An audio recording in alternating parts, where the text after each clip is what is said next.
Hello, everyone. Hope you're enjoying the day.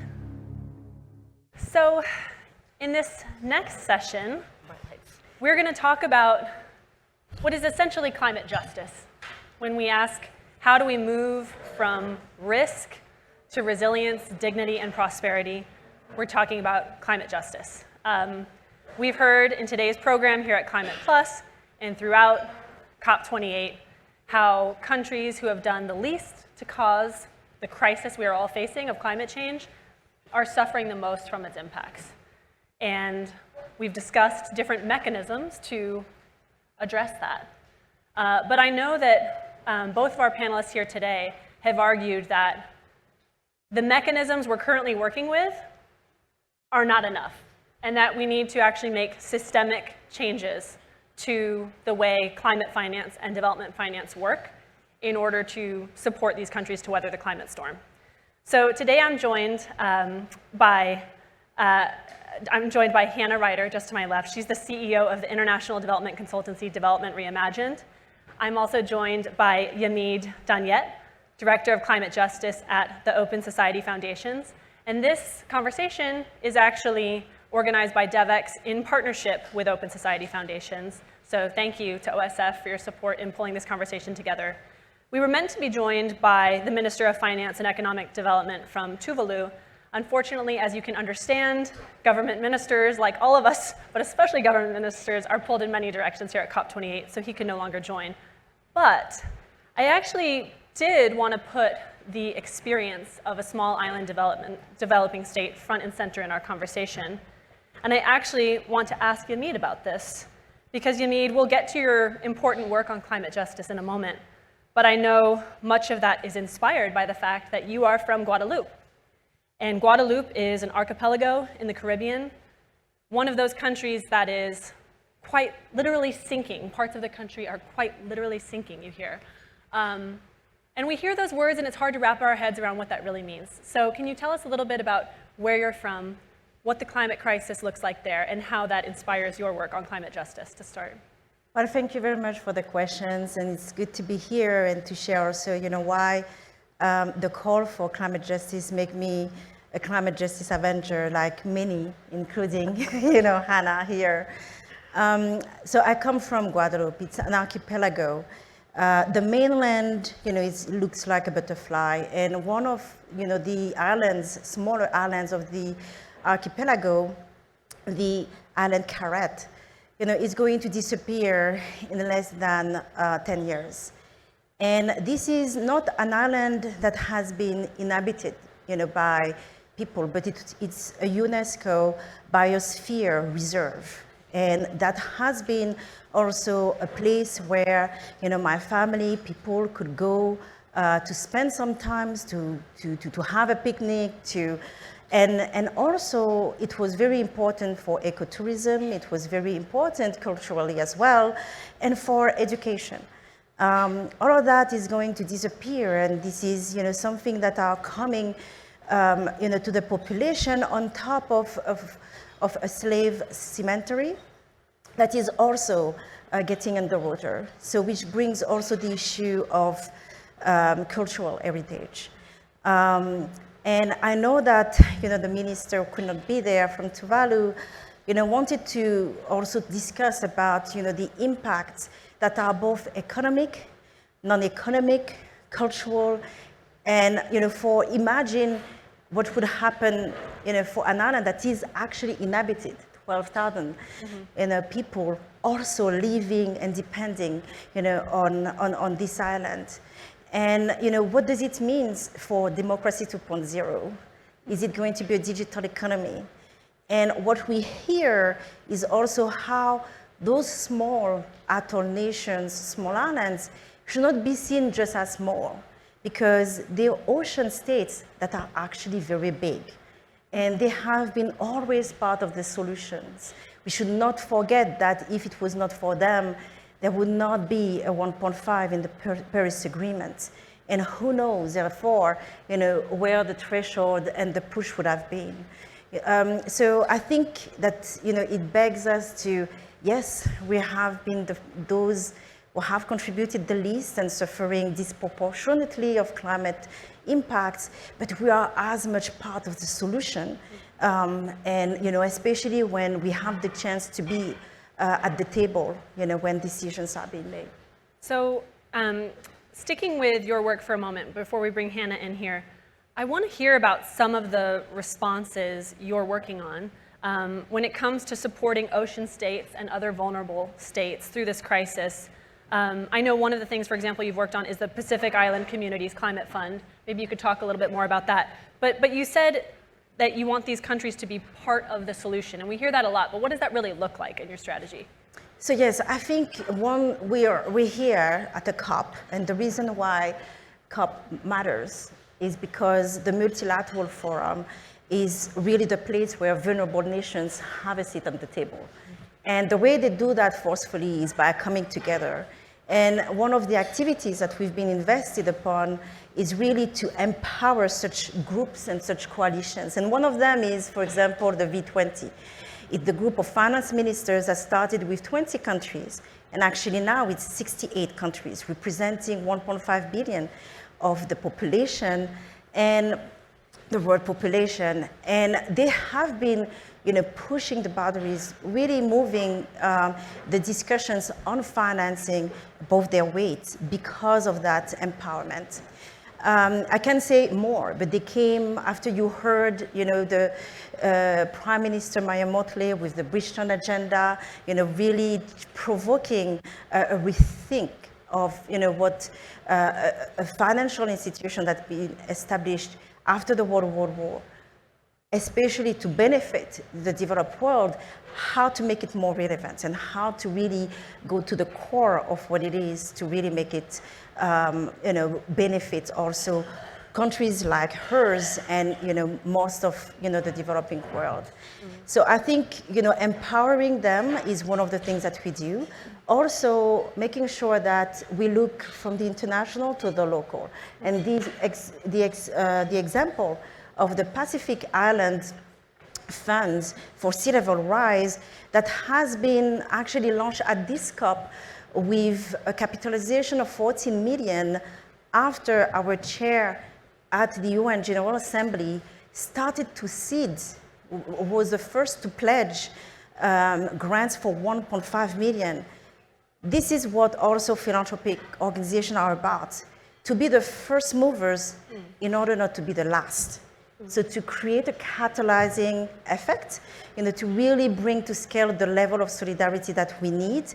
And this fund is about creating the possibility for accessing not tons of millions, but making sure that some of the communities that are so core to really make the levers and to create the change on the day-to-day life have access. It could be 50,000, it can be 100, but this is how it's going to be catalytic also there. And therefore how to bring those examples to inform the loss and damage fund that has been also operationalized and capitalized to make sure that the amount of money that needs to be mobilized is also will go to where it is needed the most.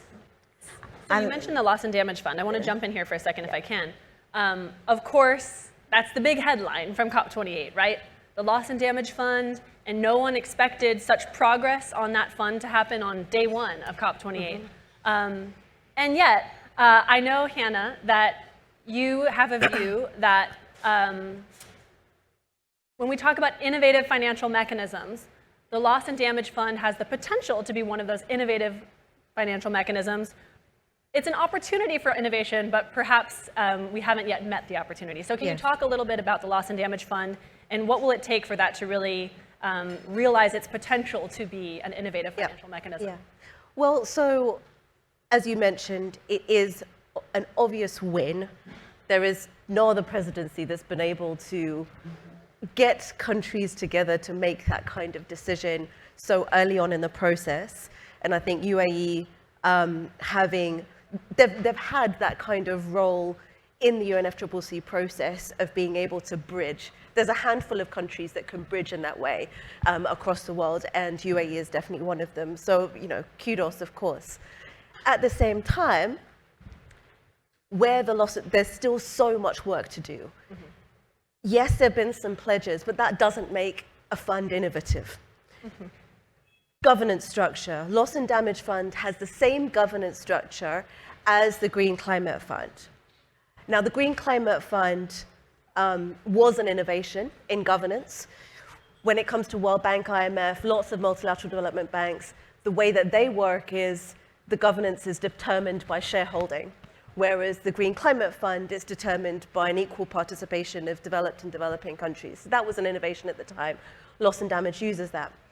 But it's also a kind of backwards move with regards to the Green Climate Fund, because the Green Climate Fund has its own independent secretariat based in Korea, whereas Loss and Damage, the idea right now is for an interim secretariat being the World Bank, and that has and that comes with its own baggage, of course, as many countries have talked about, and we might even talk about that a bit later. So where could the innovation come from? Mm-hmm. And what kind of innovation could there be in the next year, for example, to really make Loss and Damage Fund innovative? And the answer is about the financial mechanism. If you have a financial mechanism that is that is not reliant on just pledges from this country and that country, which we know, I was one of those people that worked on that 100 billion commitment, which was a great win in 2009 and 2010. But we've seen, and it was an innovation too, but we've seen that it hasn't delivered.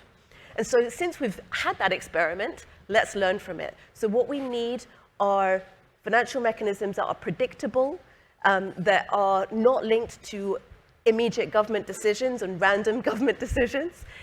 For example, things like financial transactions taxes, a whole range of different types of mechanisms. And that's where the innovation could come, and that's what the work should be over the next year. Yamide, I'd love to hear your thoughts on this. I know you were just starting to speak about the Loss and Damage Fund.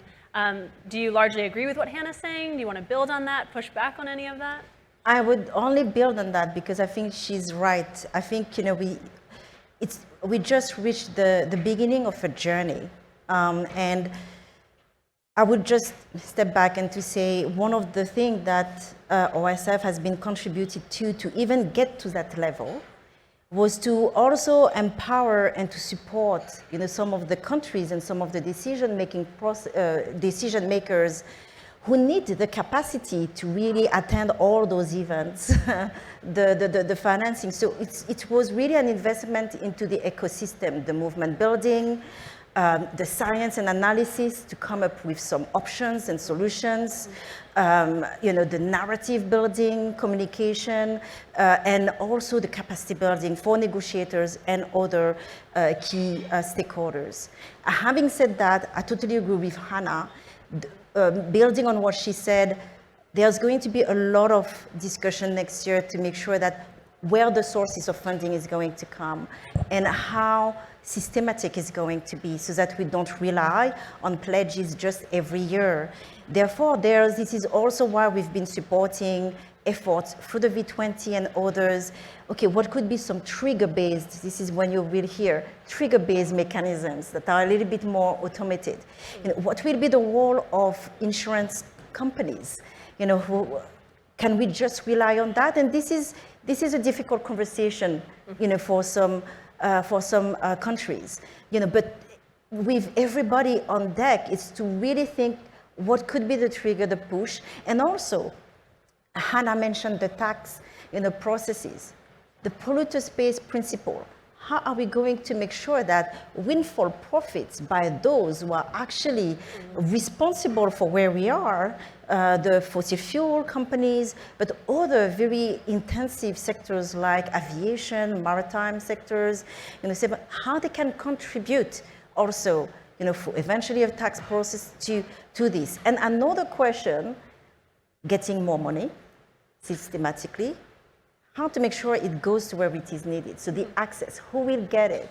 So I think, and then to create the accountability mechanisms to make sure that actually what we said is going to happen. So transparency, accountability, would matter.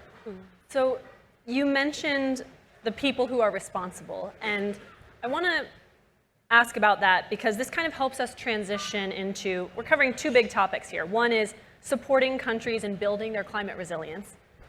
And then this other big topic, which I want to hear Hannah's take on, is not just reforming, but perhaps reimagining the global financial architecture, which is a big task.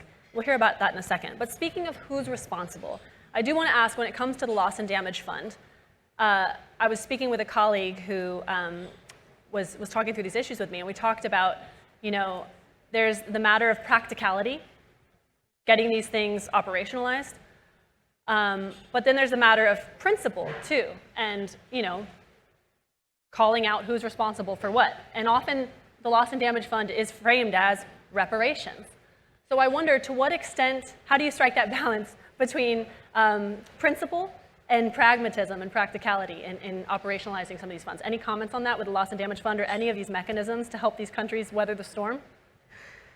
Well, I think we have to start calling spades spades in this world, because we've been in a space, in the multilateral space, in climate finance, where we have been kind of beating around the bush on a whole range of issues. And that has delivered the outcomes that we're talking about today. It has exacerbated inequalities, even if there's good intention behind it. So at this point, I think we are a mature enough world. We are all adults, and we're trying to look after our children and children in future. Let's really start to take responsibility. And so if it's a case of let's call it reparations, let's call it loss and damage, let's work with countries that need to build capacity on speaking to their domestic audiences, on how to explain that, how to explain what reparations is. Maybe that's something open society can work on, of building that kind of capacity, right? Because there's elephants in the room, but if we keep on beating around the bush, we're not really going to make much progress. Do you want to build on that? Yes, I agree with Hannah. We need to come to a stage where, as intended by the global stocktake that is happening right now, 8 years after the Paris Agreement, to look ourselves into the eyes, to see, okay, this is where we are, but this is not where we need to be, and this is how we need to get there. Having said that, for me, it matters less what you name it, but you remain consistent, by what you want to achieve.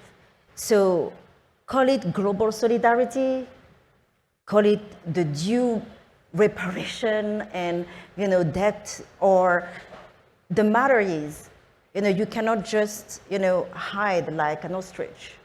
You need to face the fact that we need to really mobilize and not just pick and choose who we're going to support, but create the enabling environment that will address historical missteps to really leapfrog and springboard into the world that we need to see. So I think there's example where we've been fiddling with the name, like the IRA, not being called a climate, bill, or in the US, fine. So we could learn from this, but to remain consistent, and it's patient capital. And as Hannah said, something that, philanthropic organization or other organization can also step to do, because we've been very bad at, we've been talking a lot about numbers, about modeling, about, science, but not about what it means for people and why it is so important for people, to look at themselves with a solidarity lens, with that justice lens, and to show the win-win of this spirit. So soon I want to bring in some audience questions. So if you have questions here in person, be thinking of them. Same goes for online. I don't like to do this, but I'll actually glance at my phone to see if any colleagues are passing questions from online.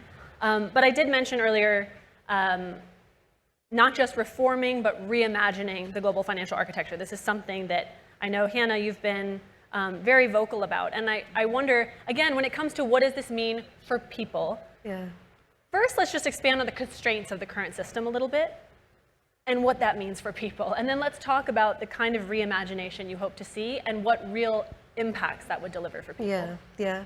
Well, I'm an economist by training, so I always like to bring economics into what I work on. And And I like to apply economic principles to the international financial architecture. And I think sometimes we haven't done that enough. And that's where I do become vocal, because I think we need to understand the international financial system not just as it is, but what could it be if we were designing it today from scratch, right? And that needs to be the benchmark. And there's some really, I'll just give you one example of some of the, I guess, to put it colloquially, messed upness of the existing system. Yeah. But just a really simple example, if you are a low-income country and you're expecting to become a middle-income country, when you apply for World Bank financing, as soon as you get into that middle-income country threshold, you're suddenly having to pay more interest than you were as a low-income country.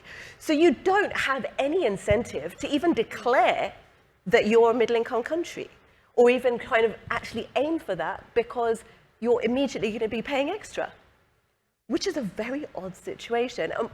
We can understand the reasoning why that might have been logical in the past and why that has emerged as a particular system. But when you look at today, and if you're designing it for today's problems, that's a system that doesn't work. So that's the kind of work that I do, that my team does, and I think we have to do more of it, and to really explain to publics as well, not just policymakers, but to explain to publics why that then means we have to be working on reform, and what that would mean for citizens, really. So then connecting it back to this framing of from risk to resilience, or in other words, climate justice, how would those reforms help to enable climate justice and support the most climate vulnerable countries? Well, I think there's lots of different ways they could. So, I mean, just to give that example, there's lots of small island countries that are middle-income country and don't get access to cheap concessional finance, but they still need it. My country, Kenya, we are just about a lower middle-income country. We have to work really hard to just get 300 million US dollars for one project, but we need, at least 4 billion a year in order to be able to get to the kind of development goals that we want to make sure that what every single citizen really is entitled to, access, education, health, internet, simple things, just the absolute basics, and we don't have it, but we have to work so hard in the system. So I think what all of those changes are aimed at is, you can't just have one change, and you have to really look at it as a whole, as a holistic picture. What those are aimed at is to provide exactly that justice, so that it's not, we have to have a system where the countries that are most vulnerable, the countries that need the most, are able to access it faster than the countries that don't need it. I want to go to Yamide here and hear, earlier you were speaking to the role of philanthropy and the role it can play. So we've talked about that in the context of climate resilience. In the context of reimagining the financial architecture, I know that's part of your portfolio. What specifically can philanthropy do? I think many of philanthropies have come together to support a number of, to have an advocacy strategies that support some of the calls that Hannah had alluded to. So to really first support the analysis, the ideation, of what an alternative models could look like, to create the space, the convening power, and also the communication for people to understand and then respond creatively to those propositions, and to also move away from some of the posturing and the circumstantial barriers that their countries are facing, and I think there's really a strong support for really pushing, whether the multilateral development banks, the overall IMF, whether you hear some of those words, SDRs, different tools, how to use more effectively some of the existing tools, but also how to create other tools, how to also point out the fact that there are trillions there. Sometimes it's really because we're not aligning some of the trillions where we should be. You can use subsidies, public. The problem is that there's too much subsidies where it should not go. For fossil fuels, we are at this COP discussing, whether we're going to have language about phased out of fossil fuel. We know it is difficult for some countries. And the reason why it is difficult is the necessity to look at and to come up with an alternative of revenue alternative when they feel that they didn't have the same chance to even develop. Right. So how to create space to look at it from an equity lens, a justice lens, social, economic lens, and look at the value chain of what it takes. So one of the areas that we look at, we've been exploring, was on critical minerals, because hopefully we will get some targets. There's been a push of, 3 times tripling renewable targets. But hey, how much transition rare minerals will we need? What does it mean? Can we make sure that it does not create more deforestation? Can we change the way mining is going to happen so that it is more responsible? This is a question of justice too, but also can we make sure that those resource-rich countries are not just extracted upon? And when the manufacturing and the products are all produced in the consumption countries, that actually there's a sharing of benefits throughout the value chain, and that those research countries can really move up the ladder of prosperity. This is why this is an example of, from dignity to prosperity, to rise in a way that is win-win. So I think that's also something that we're looking at. In a way, that's also the lesson from COVID. We saw African countries, for instance, also small island countries, really unable to access vaccines because they didn't have local manufacturing. And that, that was a lack of health sovereignty. There's a new issue being possibly created of a lack of environmental sovereignty. And so we can get ahead of that problem. We can start to think now, how do we deal with that? And let me just put a statistic there for you, right? The African continent, we're talking about energy sovereignty. The African continent has 13 gigawatts of solar. So if we're talking about, renewable targets look very nice. 13 gigawatts of solar across the continent, most concentrated in North Africa. Japan, a country 100 times smaller than the continent, has got 79. So if you have big renewable targets, you need to have a financial architecture that enables those 79 to also be on the African continent and much bigger.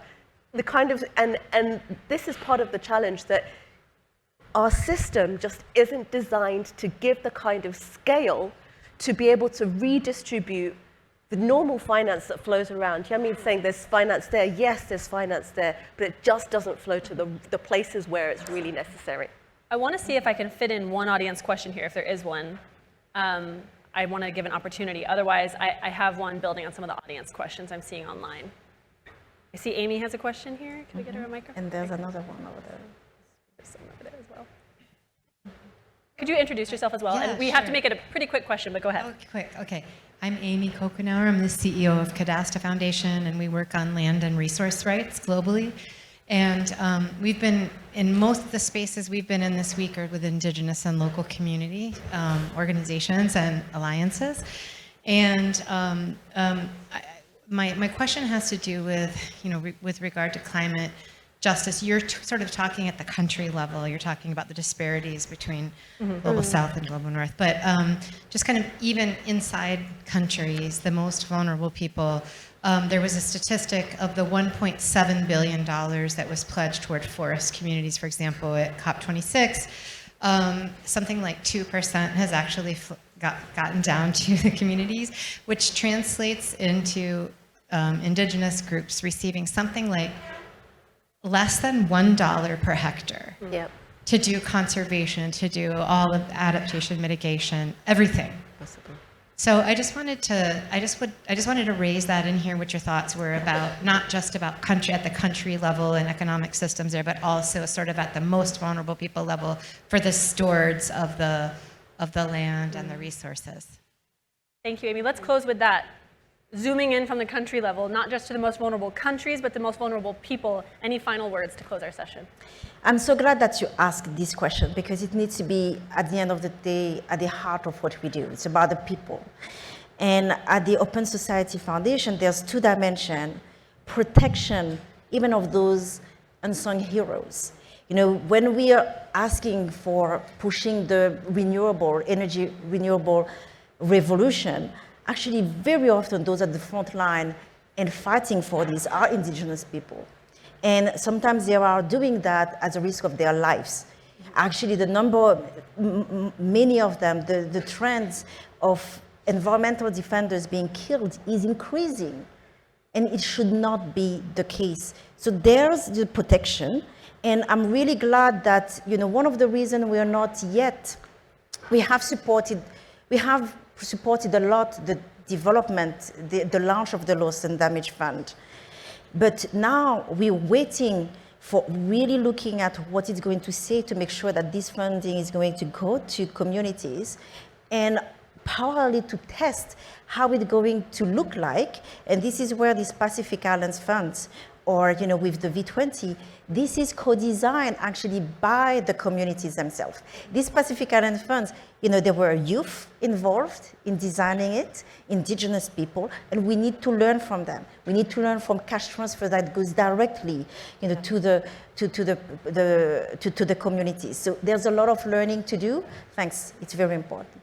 Thank you for the question. And we'll close with that. I'm sorry we're out of time, Hannah, that we couldn't give you the last word, but thank you, Yamide, thank you, Hannah, and please join me in thanking our panelists. Thank you.